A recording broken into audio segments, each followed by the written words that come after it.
Welcome back to Mommies Planet India. आज की video में मैं बात करूंगी 3 से 5 साल के बच्चों के सिलेबस के बारे में। अगर आपके बच्चे नर्सरी में हैं, एलकेजी में हैं, यूकेजी में, तो ये चीज़ें आप उनको आराम से सिखा सकती हैं और खेल खेल में बता सकती हैं। वीडियो शुरू करने से पहले एक रिक्वेस्ट है जो मैं हर बार करती हूँ, वीडियो पसंद आए तो लाइक और शेयर ज़रूर करें।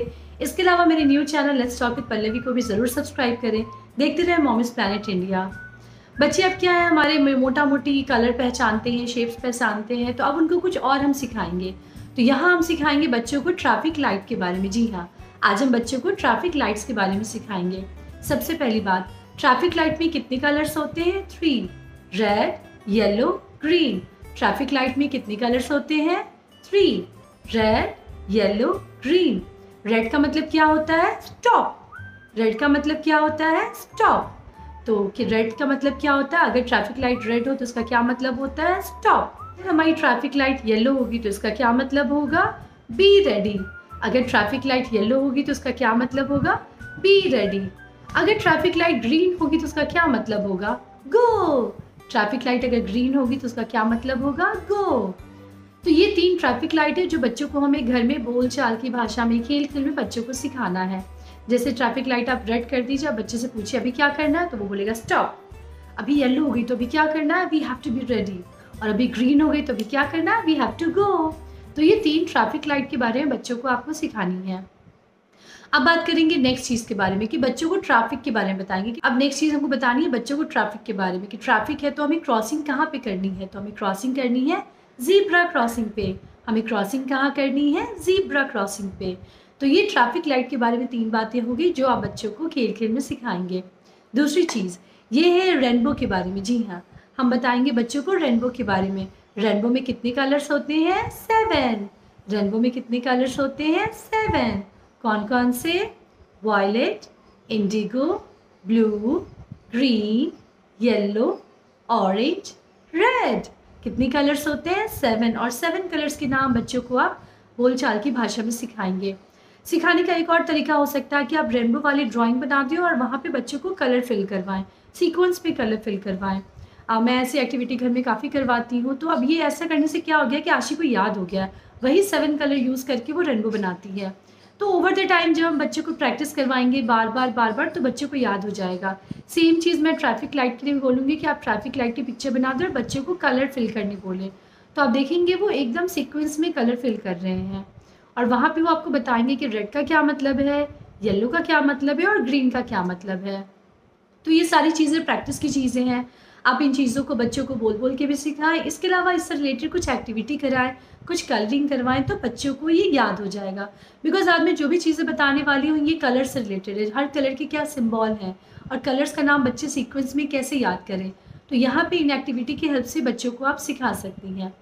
नेक्स्ट आप सिखाएंगे बच्चों को हमारे फ्लैग के बारे में कि हमारे नेशनल फ्लैग का क्या नाम है? ट्राई कलर या फिर तिरंगा। हमारे नेशनल फ्लैग का क्या नाम है? ट्राई कलर या तिरंगा। तो तिरंगा में कितने कलर्स होते हैं? हमारे नेशनल फ्लैग में कितने कलर्स होते हैं? पहला होता है ऑरेंज, वाइट और ग्रीन। तो ये सीक्वेंस में 3 कलर्स है। तो ये भी आप बच्चों को बार बार जब नेशनल फ्लैग की ड्राइंग बनवाएंगे, इनके बारे में बताएंगे, तो बच्चे ओवर द टाइम इसे याद कर लेंगे और वो खुद ब खुद बनाने लगेंगे और बताने लगेंगे। तो यहाँ पे मैं बोलूँगी कि कलरिंग की हेल्प से बच्चों को आप नेशनल फ्लैग के भी कलर्स का नाम आप याद करवाएंगे। ये तो हो गई कलरिंग के बारे में। अब नेक्स्ट मैं बोलूँगी बच्चों को सीजन्स के नाम याद करवाएं। तो सीजन्स के नाम आप कैसे याद कराएंगे? जैसे मोटा मोटी 3 मेन सीजन होते हैं हमारे, समर, रेनी और विंटर। ठीक है, तो यहाँ पे मैं बोलूँगी बच्चों को आप क्लोथ्स के हेल्प से आप बच्चों को, या फिर फूड हैबिट की हेल्प से सिखाओ। जैसे हम आइसक्रीम कब खाते हैं? समर सीजन में। हम आइसक्रीम कब खाते हैं? समर सीजन में। और अम्ब्रेला कब यूज़ करते हैं? रेनी सीजन में। और ठंडी वाली कपड़े कब पहनते हैं? विंटर सीजन में। तो बच्चों को फूड के हेल्प से, क्लोथ्स के हेल्प से, उस वक्त हम क्या यूज़ करते हैं, इसके हेल्प से बच्चों को आप सीज़न के नाम याद करवा सकते हैं। तो पहला सीज़न है हमारा समर। समर में क्या होता है? बहुत गर्मी होती है, हम एसी ऑन करते हैं, फ़ैन ऑन करते हैं, आइसक्रीम खाते हैं। तो ये कब करते हैं? समर सीज़न में। दूसरा सीज़न होता है रेनी सीज़न। रेनी सीज़न में क्या होता है? बारिश होती है, अम्ब्रेला यूज़ करते हैं, रेनकोट पहनते हैं, और ये सब कब करते हैं? हम रेनी सीज़न में। और तीसरा सीज़न है हमारा विंटर सीज़न। विंटर सीज़न में हम क्या करते हैं? मोटे मोटे वुलन क्लोथ्स पहनते हैं, स्कार्फ पहनते हैं, फ़ैन ऑन नहीं करते, एसी ऑन नहीं करते हैं, बहुत ठंड रहती है, हम फायर के पास बैठते हैं। तो ये कब करते हैं हम? विंटर सीजन में। तो यहाँ पे सीज़न के नाम याद कराने का सबसे अच्छा तरीका है उनको किसी चीज़ से आप रिलेट करके बताएं, क्लोथ से, फूड हैबिट से, आप उस वक्त कैसे रहते हैं, क्या पहनते हैं। तो इसके हेल्प से बच्चों को आप आसानी से सीजन्स के नाम आप याद करवा सकती हैं। नेक्स्ट मैं बोलूँगी बच्चों को आप मंथ्स के नेम याद करवाएं। तो मंथ्स के नेम आप याद करवाने के लिए कुछ ट्रिक का यूज़ कर सकते हैं। जैसे मैं क्या करती थी, मेरे पास एक स्क्वायर मैट था, मतलब एक प्रॉपर मैट था, उसमें 12 स्क्वायर बने हुए थे। तो वहाँ मैं एक एक मैट पे, एक एक स्क्वायर पे जंप करके आशी को बताती थी, जनवरी, फरवरी, मार्च, जनवरी, फरवरी, मार्च। तो 3 महीने बताया, कुछ दिन उसके बाद अप्रैल, मई, जून, अप्रैल, मई, जून, जून, जुलाई, अगस्त, सितंबर, अक्टूबर, नवंबर, दिसंबर। तो इस तरह से बच्चों को आप पोएम के हेल्प से, गागा के, या फिर आप राइम्स करके बच्चों को आप कोई भी चीज़ें याद करवा सकती हैं। तो यहाँ पे मंथ्स के नेम बच्चों को ज़रूर याद करवाएं, सीक्वेंस में याद करवाएं। इसके लिए कुछ ट्रिक का यूज़ करें, कुछ प्रॉप्स का यूज़ करें, राइमिंग का यूज़ करें, और बच्चों को मंथ्स के नेम आप सिखाएंगे। तो ये कुछ ज़रूरी चीज़ है जो आप बच्चों को अभी 3 से 5 साल की उम्र में सिखाएंगे। अब बात करते हैं वीक्स के नाम। जी हाँ, Sunday, Monday, Tuesday, Wednesday, Thursday, Friday, Saturday. तो 7 डेज़ होते हैं वीक में। कितने होते हैं? 7 डेज़। तो इनके नाम भी आप कोई भी ट्रिक यूज़ कर सकती है जो भी आपके लिए हेल्पफुल हो। तो वहाँ पे आप बच्चों को, या फिर कैलेंडर की हेल्प से, अगर कोई घर में कैलेंडर है तो उसकी हेल्प से आप बार बार बच्चों को दिखा दिखा के याद करवा सकती हैं।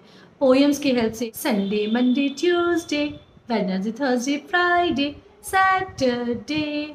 तो इस तरह से बच्चों को आप गा के पोएम्स की हेल्प से, या पोइटिक फॉर्म में क्या होता है ना, बच्चे जल्दी याद करते हैं। तो यहाँ पे मैं सलाह दूंगी, आप यहाँ पे चाहें तो कुछ विजुअल एड की भी हेल्प ले सकते हैं। जैसे टीवी पे आप प्ले कर सकते हैं संडे, मंडे, मंथ्स के नेम आप टीवी पे प्ले कर सकते हैं, और बच्चे को दिखा के पोएम्स की हेल्प से आप जल्दी याद करवा सकते हैं। तो मंथ्स के नेम और पोएम्स की हेल्प से आप सिखाएं बच्चों को, और वीक्स के नेम भी आप पोएम्स की हेल्प से बच्चों को ज़रूर सिखाएं।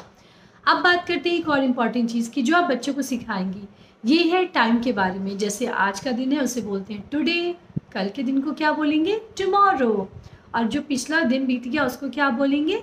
यस्टरडे। तो टुडे, टुमारो और यस्टरडे, ये 3 चीज़ भी बच्चों को आप सिखाएंगी। तो इसके लिए आप डिफरेंट ट्रिक्स का यूज़ कर सकती हैं, प्रॉप्स का यूज़ कर सकती हैं, और वहाँ बच्चों को आप बता सकती हैं। तो मोटा मोटी कुछ ये 6 चीज़ें हैं जो आप बच्चों को घर में बोल बोल के, खेल खेल में सिखाएंगी।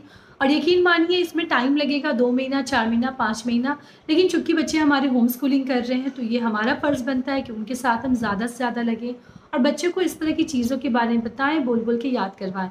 तो यहाँ पे कलरिंग का हेल्प बहुत ज़्यादा मैटर करता है। तो आप कलर्स की हेल्प लें, डिफरेंट ट्रिक्स की हेल्प लें, पोएम्स की मदद लें, और बच्चों को ये चीज़ें बोल बोल के सिखाएं।